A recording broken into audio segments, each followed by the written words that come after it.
Akalarim, assalomu alaykum.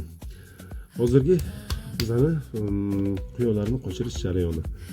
Ozgina sizlar bilan o'rtoqlikcha baham ko'raman. Ust-boshimga e'tibor bermaysizlar. Hozir bu formamni almashtirib akalar. Realni gap. Quyonxonada ishlagan ust-bosh shunaqa bo'ladi. To'g'risida hayot ishini qasdin burgal suvda bedi kelinmaydi. Bu mehnat qilingan forma. Xo'sh, endi nima qilamiz? Hozir ko'rib turganlaringizda videoda xiyqoq quyonchamizni qochirdik. Например, xiyqoq misolda sizlarga qilish kerak bo'lgan ishlarni aytib ketaman. Hozir birinchi qochirdik. Endi xiyqoq quyonimizni tana vaznini yozib qo'yamiz. Nima uchun kerak? Davomini ko'ramiz. Bu xiyqoq quyonchamizni tana vazni 5 kilo 100. 5 kilo 100 gram. Hozir kletkasiga olib qo'yamiz.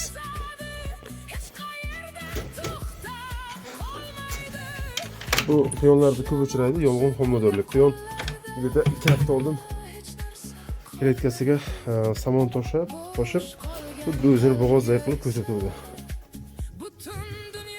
Hozir qo'shilgan quyonchani tana vazni sanasiz yozib qo'yiladi. Bugungi sana 1-iyun.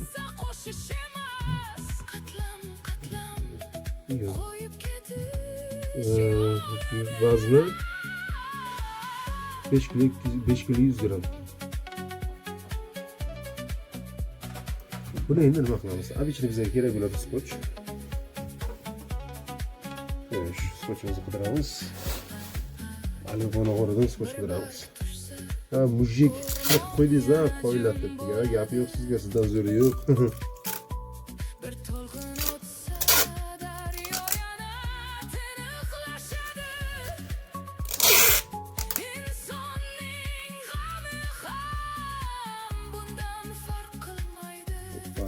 Mana shu holatda turadi. Endi esa xiyqoq quyonchamizni kletkasiga yopishtirib qo'yamiz. 1-iyun, tana vazni 5 kilo 100 gram. Bu bizlar uchun har qachon kerak. Bu yerda katakda saqlab qo'ydik. Ana endi daftarda qaytib qo'yamiz.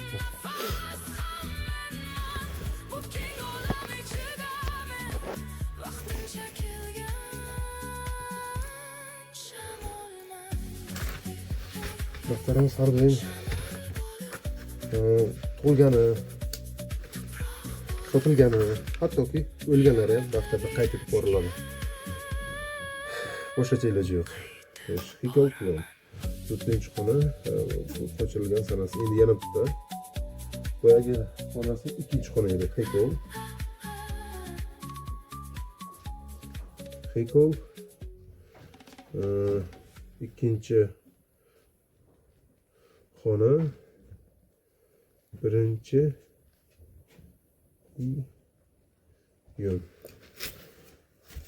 Qadrli akalarim, xuddi mana daftarni yuritamiz. Ko'ryapsizlarmi?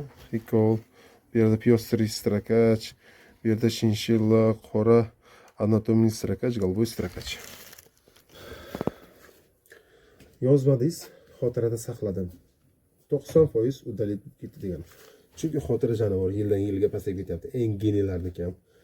Xo'sh, biz qilishimiz kerak bo'lgan ishni qildik. Deyarli bittada misol uchun ishonch komil bo'lmaydi. Yana bir marta qochiramiz quyonni.